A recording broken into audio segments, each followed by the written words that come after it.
Red Dead Redemption 2 is a massive game packed full of things to see, do, and throw dynamite at. Honestly, this could have been the entire game. However, it isn't, and there are plenty of cool secrets, Easter eggs, and mysteries hidden around the world for curious cowboys to discover on their travels. We've been doing just that and are pleased to present our 7 favourite secrets we've come across on our journey through the game. The first 6 are story spoiler-free, but number 7 does spoil an element of the game's epilogue, so stop there if you're not done with the game yet. Okay, let's go!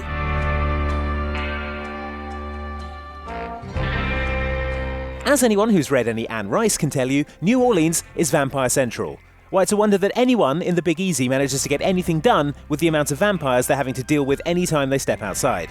Red Dead Redemption 2 knows this to be true, which is why the game's equivalent of New Orleans, stately Saint-Denis, is home to a bloodsucker of its own. Take a stroll around Saint-Denis and you might notice some cryptic graffiti adorning the walls.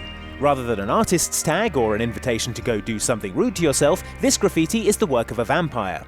We can tell this due to the fact that it's full of references to sucking people's blood, keeps mentioning Nosferatus, and, biggest giveaway of all, is written in a spooky vampire-looking font. You staying out of trouble? Find 5 of these graffitos around Saint-Denis, and Arthur will note that their location describes a pentagram, the spookiest shape there is. Head to the centre of this pentagram at night time, and Arthur will meet this unusual stranger. So, you found me.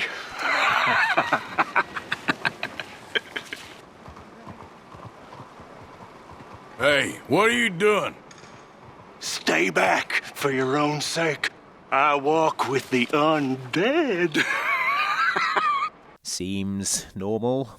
Anyway, the jury is still out on whether this guy is an actual vampire or not, but that is definitely an actual dead person he's drinking the blood out of. So let's do the city of Saint-Denis a favour, shall we, and get all Van Helsing up in here.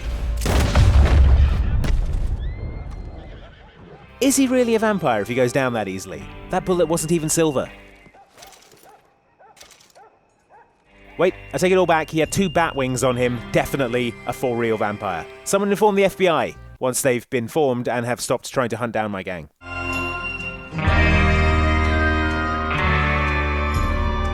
Red Dead Redemption 2 is full of diverse fauna for you to discover and creep on through binoculars, from deer to alligators to, bears.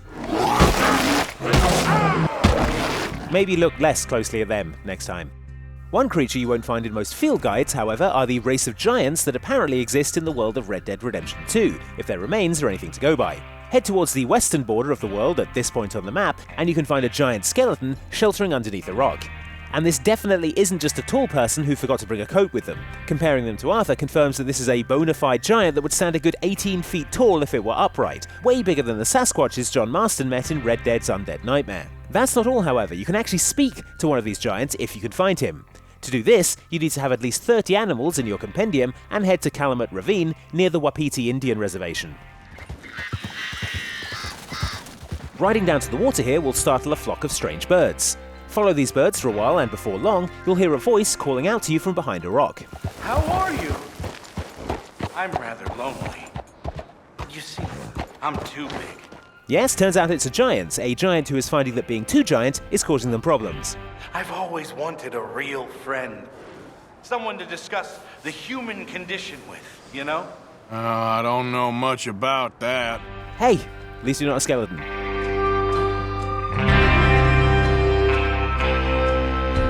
You can prepare for a lot of eventualities in the Old West. Wild animals, bandit attacks, your horse riding headfirst into an obvious obstacle.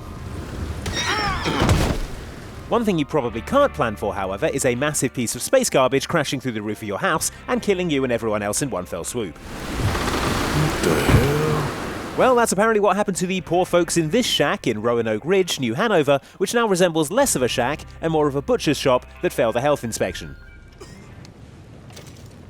Yeah, turns out that a meteor barreling into you from space will do a fair bit of damage. And this is one of these smaller ones. Head west up a hill and you'll find another meteor crater, only this one is the size of a small family restaurant. Still, it gives Arthur something to render in his wonderful pencil work. Beautiful, Arthur.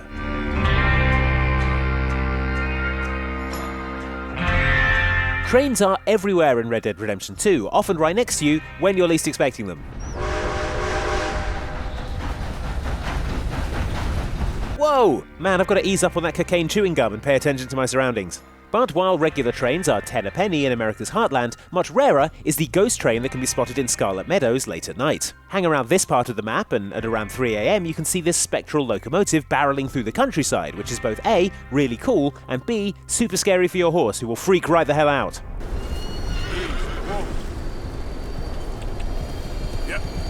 Sadly, the ghost train phases out of existence after just a short journey, which is a shame because it means you can't jump aboard and rob it.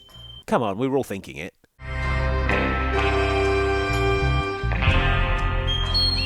I don't know what it is with shacks in this game, but real talk, nothing good ever happens in a shack. Take this one in New Hanover, for example, which looks fine from the outside and then turns out to be absolutely full of UFO worshipping skeletons.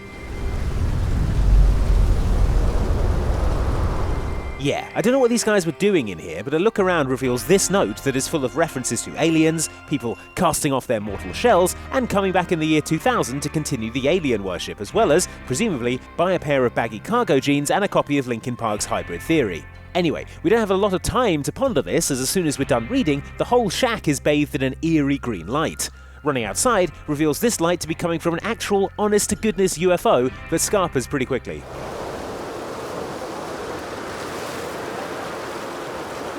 So, looks like these guys were actually onto something? A feeling that only gets more pronounced as we follow the note's instructions and head up to Mount Shan, where we can see the UFO again, hovering away, possibly laughing at how easy this was compared to seeing the UFO in Grand Theft Auto 5.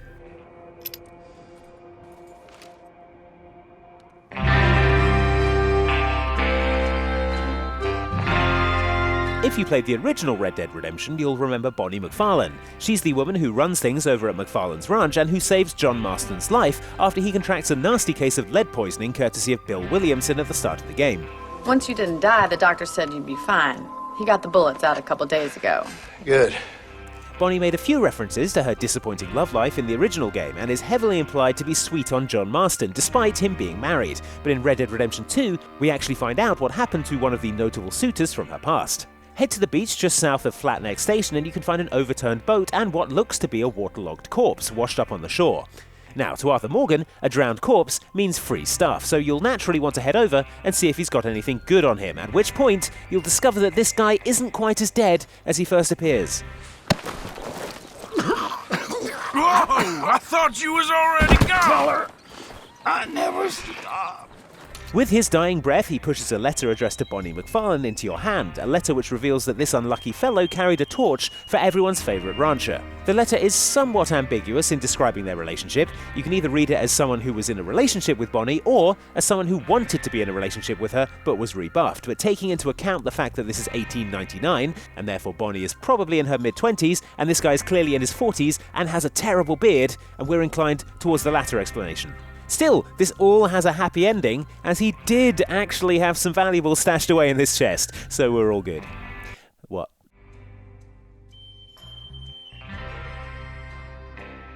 Quick reminder, this is the one with the epilogue spoilers. Ready? Okay, now, I Know You was one of the most mysterious quests in the original Red Dead Redemption. In it, John Marston ran into a dapper-looking fellow in a top hat hanging around various unlikely locations. The man told John that he was an accountant of sorts and offered him small tasks to undertake designed to test his moral character. They weren't exactly hard moral tests, one involved helping a nun or robbing her blind, but the character's mysterious nature has led to many theories about who he is and what his purpose may be, with theories ranging from the devil, to death, to God himself, appearing to John Marston to try and get the measure of his redemption before he passes on. I'll see you around, John. I hope you don't. Anyway, if you finish the main story in Red Dead Redemption 2, you'll know that in the epilogue you play as John Marston and are finally free to visit the northern part of the map from the original game, as well as finally being able to give John Marston the magnificent beard and mustache combo he's always deserved. Great. Thanks.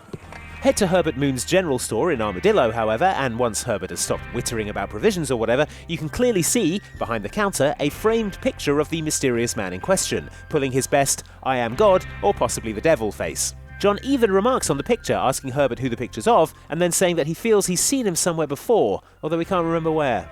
Who's that? I don't know. It's just a little portrait somebody gave me once. I always quite liked it. Why? No reason. Just seemed familiar.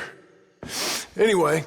Don't worry, John, you'll be seeing him a lot pretty soon. Also, and I'm deeply sorry about this, that beard is gonna go. Hey, take it up with Rockstar.